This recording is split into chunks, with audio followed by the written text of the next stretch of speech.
Bueno, mis amados, que el Señor les bendiga. Les vuelvo a saludar a cada uno de ustedes.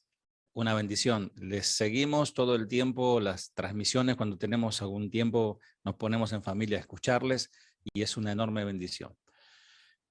Bueno, el título de la enseñanza le puse conflictos en el matrimonio. No es muy profundo, pero sí es muy profundo.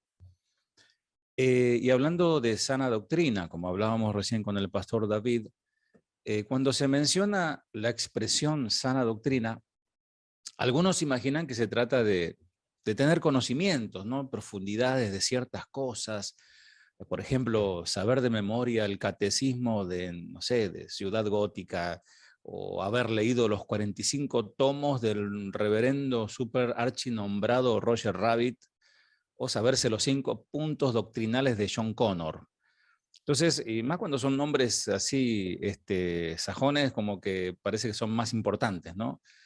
Pero si vos te pones a analizar y te fijas un poquito en la palabra de Dios, ¿qué significa sana doctrina? Dice Tito, la carta de Pablo a Tito, en su segundo capítulo, capítulo 2, versículo 1 al 8, lo leo aquí rápidamente, pero tú habla lo que está de acuerdo con la sana doctrina. Que los ancianos sean sobrios, serios, prudentes, sanos en la fe, en el amor, en la paciencia. Bueno, eso es sana doctrina. Versículo 3. Las ancianas asimismo sean reverentes en su porte, no calumniadoras, no esclavas del vino, maestras del bien, que enseñan a las mujeres jóvenes a amar a sus maridos y a sus hijos, a ser prudentes, castas, cuidadosas de su casa, buenas, sujetas a sus maridos para que la palabra de Dios no sea blasfemada. Sana doctrina. 6. Exhorta asimismo a los jóvenes a que sean prudentes, presentándote tú en todo como ejemplo de buenas obras en las enseñanzas, mostrando integridad, seriedad. Palabra sana e irreprochable, de modo que el adversario se avergüence y no tenga nada malo que decir de vosotros. Bueno, es una síntesis de lo que es la sana doctrina. Y como yo le digo a mis hermanos aquí en Banfield, se trata más que nada de la vida cotidiana, la vida cristiana, vivirla. Hay muchos que hablan, pero cuando uno conoce sus vidas, realmente dejan mucho que desear. El texto que voy a utilizar como base es Santiago, capítulo 4, versículo 1. Sería bueno que puedas tener un anotador, tener tu Biblia, siempre para después rumiar, ¿no? Somos ovejas y las ovejas rumían, siguen masticando después de pasado el tiempo la misma palabra, en este sentido. Dice Santiago 4.1, preguntando, ¿de dónde vienen las guerras y los pleitos entre vosotros? ¿No es de vuestras pasiones las cuales combaten en vuestros miembros? Bueno, en internet uno puede ver muchas cosas y hay por allí un meme, un cartelito, que hay tres mujeres de edad grande, de edad avanzada, en la ventana mirando así para todos lados y dice, a la venta 3 cámaras de vigilancia de las antiguas. A veces las mujeres se ponen a conversar y bueno, hablan de todo el mundo, se conocen la vida del vecino, de aquí, de allá. Y una señora le decía a otra señora, mi marido y yo somos inseparables. Y le dice la otra, ¿siempre andan juntos? No, es que cuando mi marido y yo nos peleamos se necesitan hasta 8 vecinos para separarnos. Bueno, puede ser muy gracioso, ¿no? El chiste, pero lo que no es gracioso cuando hay conflictos en el matrimonio, y esto se transforma en una crisis que es muy peligrosa, ¿no? Pero estoy hablando a familias cristianas donde suceden estas cosas, y el matrimonio sabemos que no es todo color de rosa. Sabemos que el matrimonio, como alguien dijo, es la expresión máxima de la entrega y la falta de egoísmo, ¿no? Porque uno cuando se casa ya debe dejar de pensar en sí mismo para pensar en otra persona. Y cuando nacen los hijos, pasa lo mismo. Dejamos de pensar en nosotros para pensar en ellos. Bien. El corazón se agita. Lágrimas de dolor e impotencia corren por su rostro. Su orgullo no le deja razonar. Culpa a la otra persona de su atribulada situación y piensa, ¿para qué me casé? ¿Mm? Pensamientos de huidas, pensamientos de agarrar los bolsos a escondidas mientras él o ella duerme y escapar, subirse a algún micro, ómnibus de larga distancia, tomar un avión y escaparse. Pensamientos de huidas invaden el corazón. ¿Mm? Si supieran cómo es él, dicen, argumentan, si supieras cómo es ella, lo demás me comprenderías mejor. Y dice por ahí, mi mamá tenía razón, no debía de haberme casado con él o con ella. Motivos para esta cuestión, esta situación, hay muchos de las crisis en el matrimonio, que previamente son conflictos, la falta de diálogo. ¿Mm? Hay matrimonios que lo único que los une son sus hijos. Y dicen la trillada y desgastada frase, el día que ellos crezcan y se vayan de la casa, o se casen o hagan sus vidas, yo me separo de vos. ¿Mm? O en algunos casos quedan juntos, pero ya no tienen diálogo. Son como, hay una canción por aquí que se canta, la letra dice, dos extraños son. Están ahí sentados, no saben ni de qué hablar porque nunca dialogaron. Lo único que hicieron es pelear. Motivos puede ser también otro motivo, los problemas económicos, y vaya que los hay. Problemas con los hijos. También puede ser la falta de reconocimiento uno del otro. Por ejemplo, yo trabajo más que vos, mientras yo me deslomo o yo trabajo hasta el cansancio afuera, vos te las pasás viendo la televisión, viendo tus telenovelas. Puede ser la inconformidad, el descontento. Quiero una casa más linda, quiero un auto más lindo, quiero viajar, quiero ropa, quiero. Y esas son situaciones que generan conflicto. He visto personas fundamentar su felicidad en la casa que lograron, en el auto que pudieron comprar, en el viaje que pudieron hacer. Pero sobre todas las cosas, los conflictos en las familias vienen por la falta de Dios. Sobre todas las cosas, ese es el gran motivo, la falta de Dios en el matrimonio. Aún llamándose cristianos, muchos matrimonios dejan a Dios de lado, lo corren de sus vidas, dejan su palabra, se apartan de la comunidad, es decir, dejan de congregarse, dejan de relacionarse con otros cristianos que podrían edificar sus vidas. Hago algunas preguntas para que podamos pensarlas y responderlas, y ya no a uno mismo, sino a Dios. ¿Ambos funcionan de la misma manera? ¿Son diferentes el hombre y la mujer? Claro que somos diferentes. ¿Siente el hombre de la misma manera que siente la mujer y viceversa? ¿Y por qué las mentes pervertidas de este tiempo quieren igualar a la mujer con el hombre? En la vida matrimonial, cuando los dos no hay complemento, hay competencia.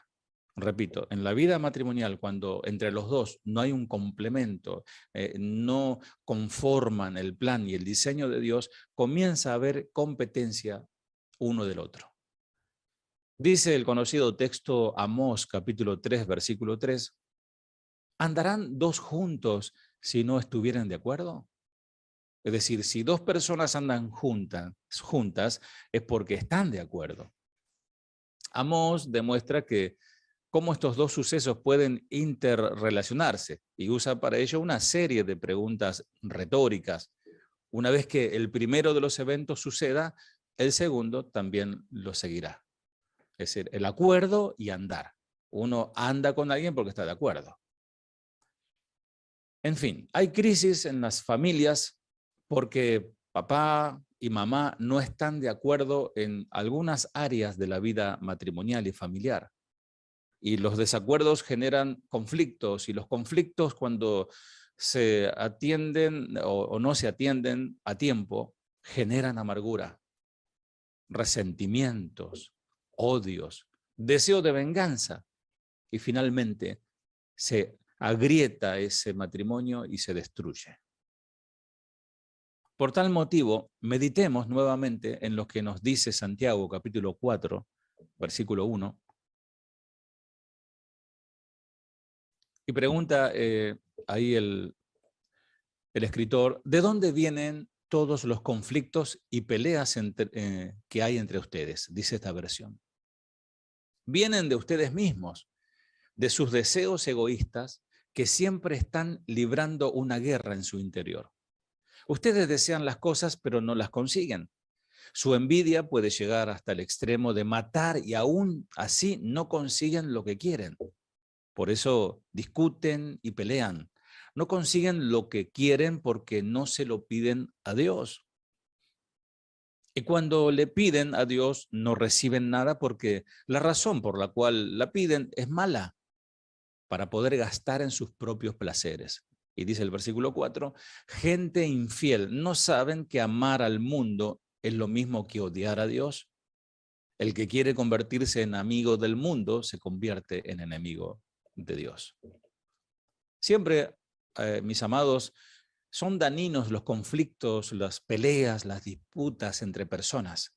Santiago dice que esas rencillas son el producto de los malos deseos que luchan en nuestro interior, a los cuales debiéramos hacer morir, como dice el apóstol Pablo: haced morir en vosotros toda obra de la carne. Queremos más bien, en esta inercia de darle rienda suelta a los deseos carnales, queremos bienes, dinero, queremos un mejor nivel social, queremos que la gente nos vea. ¿Cómo puede ser, le dice la esposa al marido, que el vecino se compró una camioneta nueva o refaccionó su casa o se van a mudar a una casa más grande y vos todavía me tenés en esta casa? La falta de contentamiento, ¿no? Estamos más ocupados en quejarnos que en darle gracias a Dios por todo lo que nos ha dado hasta hoy. Cuando nos empecinamos en satisfacer esos deseos, luchamos y al fin de lograrlo, y en lugar de apoderarnos con violencia de lo que anhelamos, debemos someternos a Dios. Pedirle a Dios que nos ayude, tener un corazón como el de Cristo, manso y humilde, agradecido, y deshacernos de nuestros deseos egoístas y confiar en Él. Y Él nos dará realmente no lo que queremos, sino lo que necesitamos. Desde los inicios de la Iglesia cristiana, la historia registra que no solo ha habido tiempos de unidad, armonía y paz entre los creyentes, sino también de luchas, divisiones y conflictos. Hubo pruebas, y eso lo encontramos en esta carta de Santiago, con el fin de hacer notar la dificultad en la que ellos se encontraban en ese momento. Santiago hace una pregunta desafiante y de confrontación, nos confronta su palabra. La pregunta es fácil de entender y literalmente dice así: ¿de dónde vienen las guerras y de dónde las luchas entre vosotros? ¿De dónde sale? ¿Del exterior? ¿Fue aquel? ¿De dónde viene?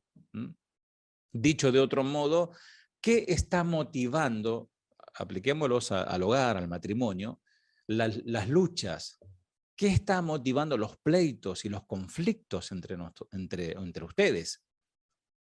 El asunto es que esas guerras a las que habla Santiago, esas luchas, esos pleitos, ya no eran ocasionales, porque, vuelvo a repetir, es evidente que en una convivencia de dos personas, un matrimonio, seguro que va a haber desacuerdos, porque son dos personas diferentes, de contextura diferente, con pensamientos diferentes. Ya vamos a ver un poquito más. Entonces yo siempre bromeo con esto y por ahí a veces se discute por cuestiones tan triviales y tan pequeñas, ¿no? No, que a mí me gusta el color blanco y quiere pintar la pared de color blanco y él dice, no, yo quiero pintarla de color negro. Es un color un poquito oscuro, pero bueno, terminan poniéndose de acuerdo y lo pintan de color gris, blanco y negro, gris. El diálogo, el ponerse de acuerdo. Y también saber ceder ante el otro por amor. Escuchen esto. El asunto de estas guerras no eran ocasionales. La iglesia ya estaba viviendo en un estado de confrontación continua entre creyentes. Estamos hablando a la iglesia. Y con esta pregunta, Santiago les invita a reflexionar. Cuando Dios habla a través de sus ministros, como en este caso Santiago, y cuando Dios pregunta, no es para él saber, porque él lo sabe todo, sino que pregunta para que reflexionemos sobre la causa que estaba originando, en este caso, este estado continuo de conflictos internos. Pablo también en su momento tiene que salir al cruce ante los corintios, porque estaban peleándose, diciéndose yo soy de Pablo, yo soy de Apolo, etcétera, ¿no? Y estaba diciendo la verdad que son como niños. En otras palabras, los creyentes, en lugar de edificarse, se confrontaban y se enfrentaban y se lastimaban. Pablo también dice, se picotean unos a otros. Y en el matrimonio, qué triste que es ver esto. Ahora, la gravedad de la situación consistió, además de los conflictos mismos agravados de que no se producía entre mundanos, entre los de afuera, sino que entre cristianos dentro de la iglesia. Tal pareciera que la forma de vida que Santiago estaba escribiendo era la gente del mundo, pero él está hablando a los creyentes en Jerusalén. ¿De dónde vienen todos los conflictos y peleas que hay entre ustedes? Matrimonios, varón, mujer, ¿de dónde viene todo eso?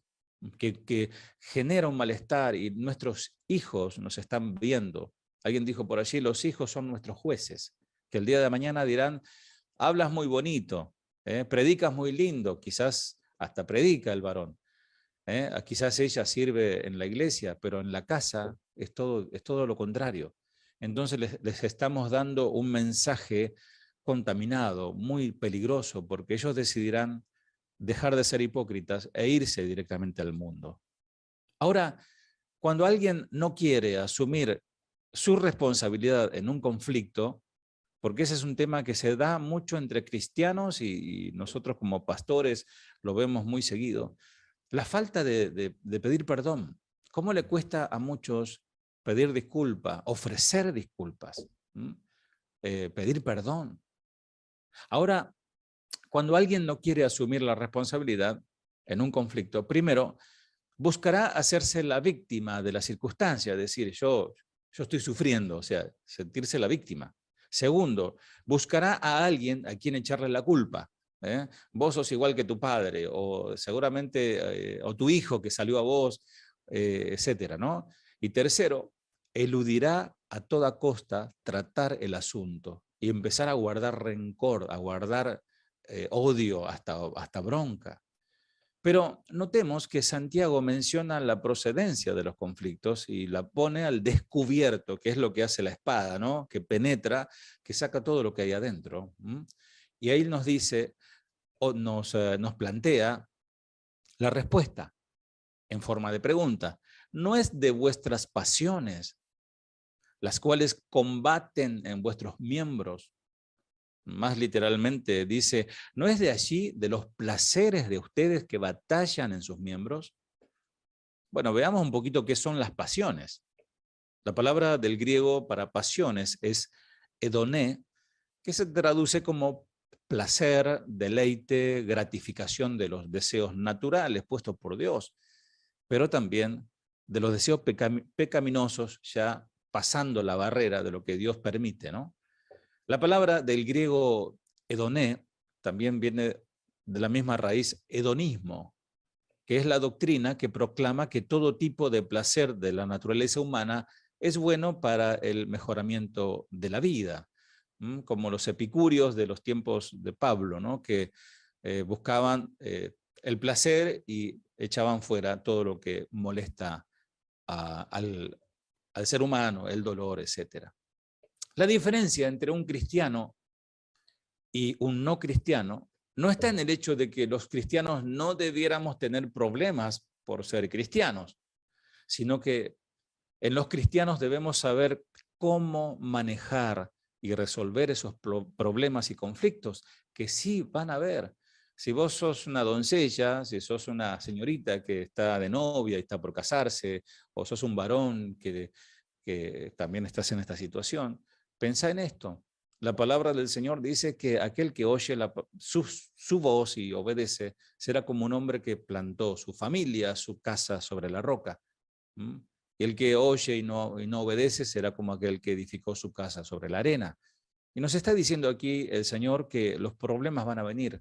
Los ríos, las marejadas, los vientos, el ataque, vendrá a la familia. Pero la diferencia es en dónde está fundamentada esa familia. Entonces, el que está fundamentado en Cristo tiene herramientas, tiene herramientas dadas por el Señor.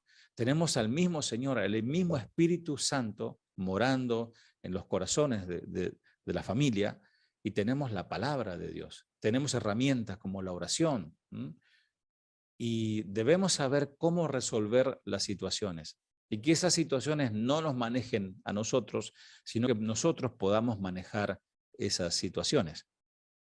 Ahora la iglesia así en general, está formada por familias, y las familias están formadas por matrimonios que tienen hijos. El matrimonio ideal será quizás aquel que no tiene problemas. ¿Existirá algún matrimonio que diga, yo desde que me casé jamás he tenido un problema con mi esposa? Bueno, hoy le comentaba al pastor que nosotros estamos cumpliendo en este año ya 32 años de casados. Y vaya que si tengo que contar si hubo problemas, sí que hubo problemas. Pero hemos sabido afrontar esos problemas, hemos sabido manejar esas situaciones yendo de rodillas a los pies de Cristo. Cualquiera pensaría que el matrimonio ideal es aquel al cual no se le presenta ni un solo conflicto. Y eso es una utopía, es un engaño, eso no existe. Existe en los cuentos de hadas, en las películas de amor donde todo sale redondo y todo sale perfecto, ¿no? Pero sí existen. Existen los conflictos y son parte natural de la vida.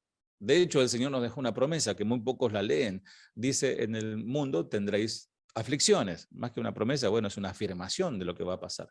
Job dijo, el hombre nace para la aflicción. Y vaya que Job sabía de lo que estaba hablando.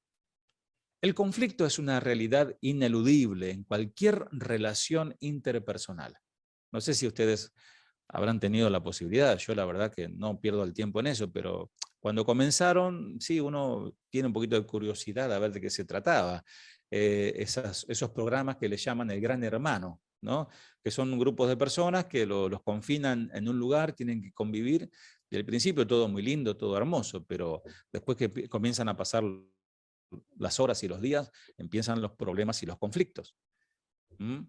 Y el matrimonio es una convivencia permanente hasta que la muerte nos separe. Qué tremendo, ¿no? El conflicto es un asunto de carácter universal. Su manejo varía de cultura a cultura. El ser humano fue creado para vivir en un estado de relación. El ser humano es creado por Dios como un ser sociable. De hecho, el Señor dijo, no es bueno que el hombre esté solo. Entonces necesitamos dar amor y recibir amor. En la convivencia muchas veces se generan conflictos. El Señor dice en Génesis 2:18, no es bueno que el hombre esté solo y le haré ayuda idónea para él. Este es un tema, este texto siempre a mí me llama la atención y es un tema de análisis y para hacer, no sé si una serie, pero por lo menos una buena enseñanza sobre este tema. Y yo pienso que el Señor dijo, todo lo que hizo lo hizo perfecto, lo hizo bueno en gran manera. Él mismo decía, qué bueno que está todo esto. Pero dentro de todo eso bueno, había algo que no estaba bueno. ¿Qué era eso? ¿Qué era eso? Que el hombre no esté solo. No es bueno que el hombre esté solo. Consideremos algunas diferencias de diseño entre el varón y la mujer. ¿Mm? Ya a la vista, bueno, hoy por hoy, con todo lo que se está viviendo, ya no se sabe diferenciar, excepto por esto, le decimos la nuez de Adán, ¿no? Hay que mirar la nuez, si a veces hay varones que están vestidos de mujer y están tan bien producidos y están bien maquillados y bien vestidos como mujer, que yo siempre observo esto, a ver si es o no es mujer. Pero bueno, pero Dios, según el diseño de Dios, Dios lo creó varón y hembra, varón y mujer. Por ejemplo, la mujer ama con todo el corazón, sin reservas, y se entrega totalmente a la causa. Esas son características típicas de la mujer. El varón, por ejemplo, ama teniendo un sentido de conveniencia y satisfacción personal. La mujer, por ejemplo, es hormonal, reacciona, se excita o se inhibe de acuerdo con su actividad, precisamente hormonal. El varón es temperamental, reacciona de acuerdo a su temperamento y su carácter, y este puede ser impulsivo o tranquilo. La mujer es muy detallista, pone cuidado en toda y cada una de esas actividades. Pero el varón es sumamente práctico y determinante en lo que hace y dice. Por eso la mujer necesita sentirse amada, protegida. El varón necesita sentirse admirado y reconocido. Por tal motivo, por ser la mujer tan detallista, recuerdan todo. El varón, por ser tan práctico, es olvidadizo y despistado. Bueno, son pequeños puntos que tomé de características del hombre y la mujer, y son dos personas totalmente diferentes, con formaciones diferentes, con educación diferente, hasta con culturas en algunos casos diferentes, que Dios une para que se enriquezcan mutuamente. Es muy importante conocer estas y otras muchas diferencias con el fin de esforzarnos en ayudarnos mutuamente. Sobre todo los recién casados, ¿no? Que las mujeres tienen su periodo mensual, hormonal, y eso altera su carácter. A veces están un poco más nerviosas, otras se ponen tristes, lloran, y el hombre que no conoce estas cosas se pone más nervioso y más molesto porque no la entiende. Entonces, por eso dice Pedro que debemos vivir con ellas sabiamente, ¿no? Como a coherederas, ¿no? Dando honor a la mujer como a vaso más frágil. Es muy importante, varón, conocer estas y otras características de la mujer. Comprendemos y cumplimos juntos con nuestros deberes como matrimonios cristianos, pero debemos saber cómo reaccionar, cómo manejar esas pequeñas cosas que, si no las sabemos manejar, generan grandes conflictos. Por ejemplo, te olvidaste el día del, ¿cómo se dice?, del aniversario de bodas, o del aniversario, aquel día que le diste el anillo de compromiso, o el primer día que salieron a cenar, etc. Y hay mujeres que agendan y se acuerdan y lo tienen bien presente, y el varón no se acuerda ni de su propio cumpleaños. Entonces, bueno, si te toca una mujer así muy detallista, es importante, bueno, trabajar en esa área. ¿Para qué? Para agradar a tu esposa. Y de esa manera, aunque parezca insólito, estamos sirviendo a Cristo. Porque si lo hiciste a uno de estos pequeños, a mí me lo hiciste. Si lo hiciste feliz a una hija de Dios, a Él lo estás haciendo. Qué interesante.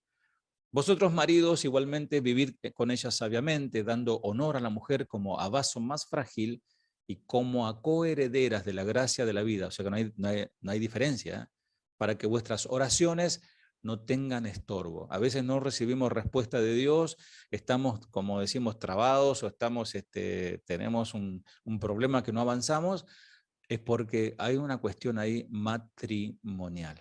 Entonces es importante ordenar esa cuestión. ¿Cómo se define la palabra conflicto? El conflicto es una situación en que dos o más individuos con intereses contrapuestos entran en confrontación, oposición, o emprenden acciones mutuamente de pleito, y se generan hasta guerras. Hay historias que una guerra comenzó porque dos familias se odiaban, ¿verdad? El conflicto genera problemas tanto para los directamente involucrados, en este caso marido y mujer, como a quienes nos rodean. Generalmente los que más sufren son los hijos. Ahora, ¿dónde radica el problema en el conflicto en sí mismo? Porque ya dijimos que el conflicto en realidad es una cuestión ineludible de carácter universal. O en la forma como reaccionamos, manejamos y resolvemos los conflictos. ¿Cómo debemos hacer? Bueno, veamos origen, causa y efecto de conflictos. El origen de las causas y efectos que producen los conflictos en el matrimonio son múltiples y generalmente hay más de un factor que contribuye para que la pareja experimente una disfunción o una alteración o un rompimiento de la relación. Alguien dijo, los conflictos son como el polvillo o como esas mosquitas pequeñas que aparecen, que no sabes de dónde vienen, pero aparecen en cualquier momento. Uno no los busca, pero vienen. ¿Y cuál es el origen y cuáles son las causas de esos conflictos? Brevemente, muy brevemente, yo ya enseguida termino, voy a mencionar algunas cosas que dan origen a esos conflictos. Primero, conflictos internos no resueltos. Escuchaba una vez una predicación magistral del pastor Salvador Pardo, y él habló de que muchas veces el marido le dice a su esposa, y te casaste con esto, te casaste con un niño que fue maltratado, que fue abandonado, te casaste con alguien que fue incomprendido, que fue golpeado, y bueno, yo me llené de amargura y soy tosco y soy duro, entonces me tienes que aguantar. Y no, no es así, porque la palabra del Señor nos dice que los que han nacido de nuevo, si estamos en Cristo, nueva criatura, no reformados ni mejorados, nueva criatura somos en Él.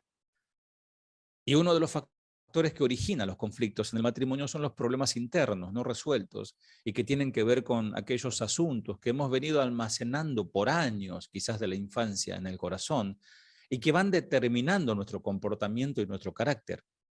Por eso dice el Señor en Mateo 12:35, el hombre bueno del buen tesoro del corazón saca buenas cosas, y el hombre malo del mal tesoro saca malas cosas.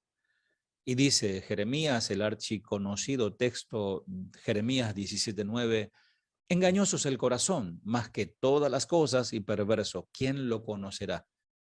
Por eso es tan raro decirle a una persona, déjate guiar por tu corazón, lo que tu corazón te dicte, ¿no? O yo dejo que mi corazón hable. Tengamos cuidado, porque dice el Señor que es engañoso el corazón y es perverso, es decir, es débil. A veces tiene un pensamiento y después se va para el otro lado. Y dice el versículo 10 de Jeremías 17, yo Jehová, que escudriño la mente, que pruebo el corazón, para dar a cada uno según su camino, según el fruto de sus obras. Cuando hablamos de conflictos que son internos, no resueltos, ¿cuáles podrían ser algunos de ellos? Bueno, baja autoestima. No me quiero poner aquí como un psicólogo, pero amados, hay personas que tienen muy baja autoestima por su color de piel o porque no tienen quizás una preparación escolar o no han ido a la universidad, etcétera, o tienen un trabajo que no es de renombre, no son médicos, pero son barrenderos, y se sienten, y son conceptos de uno mismo, bajos, que eso genera un complejo de inseguridad que se viene arrastrando desde muchos años, debido a la evaluación física que hacemos de nosotros mismos, y eso genera envidia, genera celos, y luego queremos compararnos con otros, y algunos buscan parecerse, hasta se quieren parecer, no sé, me quiero parecer a Brad Pitt, qué sé yo, y no nos aceptamos tales como somos, como Dios nos creó, bajitos o altos o gorditos o flaquitos o blancos o morochos, y eso genera un conflicto que uno mismo se fabrica. Después está el otro que tiene alta estima, es todo lo contrario. Él se cree el gran yo soy, y esto traerá como consecuencia orgullo y altivez. Otro factor que podría ser, y es el último, sentimiento de culpabilidad. hace que el pecado destroce la confianza. ¿Mm? Él mismo ni siquiera, él mismo ni cree en él, y mucho menos va a creer en el Señor.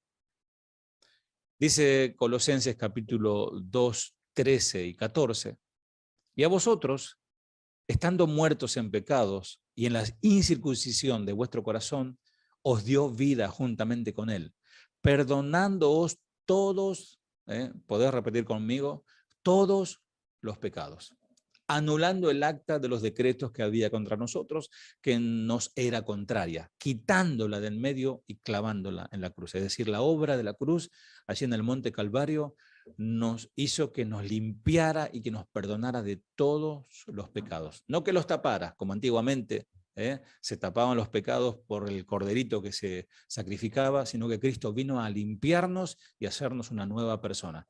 Y todos esos conflictos de baja autoestima, alta estima, sentimiento de culpabilidad, tienen que desaparecer de nuestras vidas.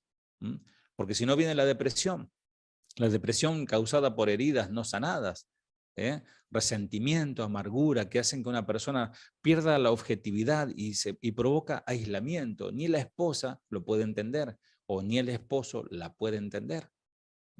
Por eso dice Hebreos 12:15, mirad bien, no sea que alguno deje de alcanzar la gracia de Dios, que brotando es porque entró una semilla allí, uno comienza a germinar esa amargura, esa pequeña raíz de amargura, y termina estorbando, y muchos van a ser contaminados por esa amargura. No hay nada más terrible y no hay nada más repelente que una persona amargada. No se puede estar al lado de esa persona.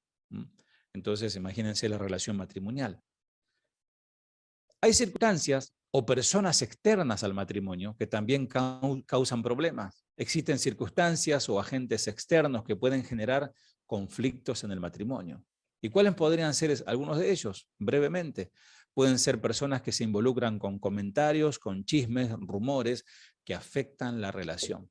Entonces va la mujer esa, la comadre o aquella que está todo el tiempo vigilando los vecinos, y le dice, ¿sabe, vecina, que me parece que lo vi a su esposo acompañado de una señorita, ¿no? Pero no estoy segura, pero creo que sí. Y ya eso entró en el corazón, ¿eh? Y ya cuando viene el marido cansado de trabajar, porque no era él, era alguien parecido, o quizás era una persona de la familia, qué sé yo. El tema es que a veces la mujer se carga su corazón, llega al esposo cansado del trabajo y le dice, ¿con quién estuviste? Conflictos. A veces los suegros se meten, dejará el hombre a su padre y a su madre y se unirá a su mujer. Los suegros y los papás y mamá no tienen nada que ver en el matrimonio, esta nueva familia que Dios ha formado. Hay gente que lleva y trae, provoca líos por todos lados y la pareja lo sufre. Bien, vamos terminando. Esto es una enseñanza que di a los matrimonios hace ya mucho tiempo, pero está muy buena. Quiero tocar esta parte del conflicto en la intimidad. Una de las razones por las cuales las parejas se casan, entre otras cosas, es por experimentar la intimidad sexual. Más el matrimonio no se trata tan solo del aspecto sexual. Existen conflictos generados por el adulterio. No hay nada más terrible que el adulterio.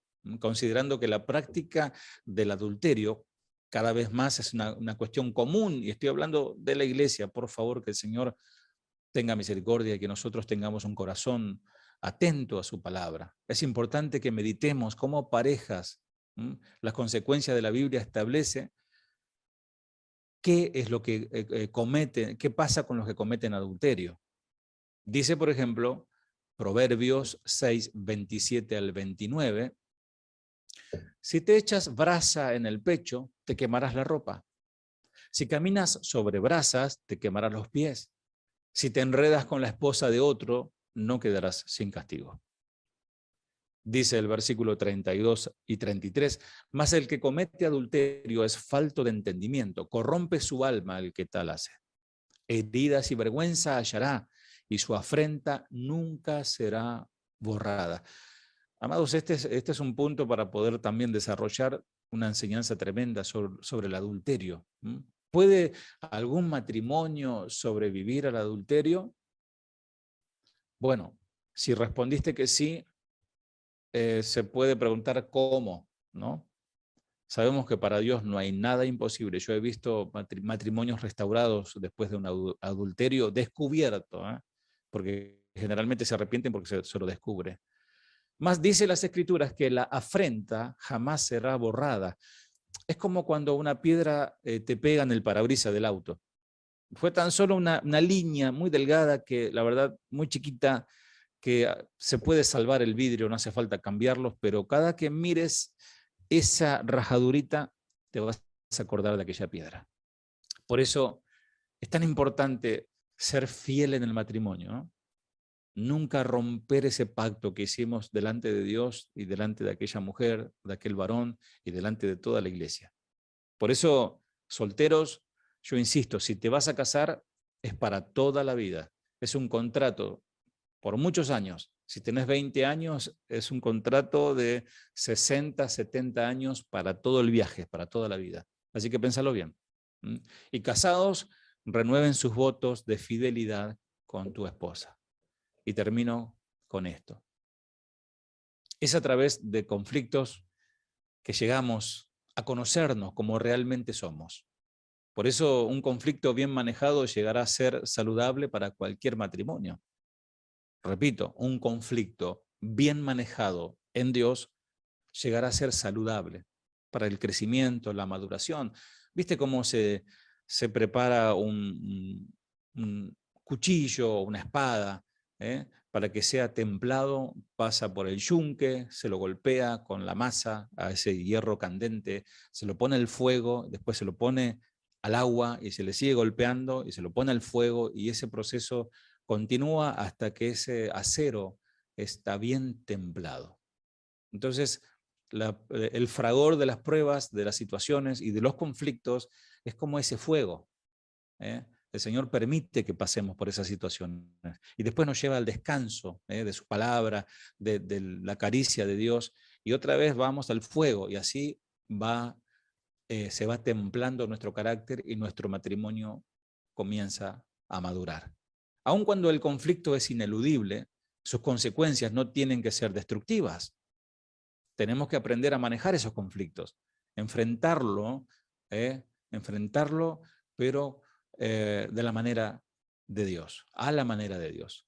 El diálogo no solo con nuestra pareja, sino con otras parejas cristianas. Te animo a que si conoces matrimonios en el Señor que llevan varios años más que vos, que le consultes, que no seas orgulloso y diga, no, yo no quiero que... A mí me ha tocado cuestiones así que han dicho, no quiero que el pastor sepa mi vida, ¿no? Y es cristiano, ¿no? Yo no quiero saber la vida de nadie, tampoco quiero que me estén contando. Pero qué bueno es preguntarle, che, ¿cuál es la fórmula, no? Bueno, la fórmula es de entregarle el matrimonio al Señor, pero hay ciertos puntos que pueden ayudar. A mí me pasó esto, quizás Dios pueda hablar a la otra pareja a través de tu experiencia. El pacto matrimonial nos responsabiliza a convertirnos en buenos constructores del hogar.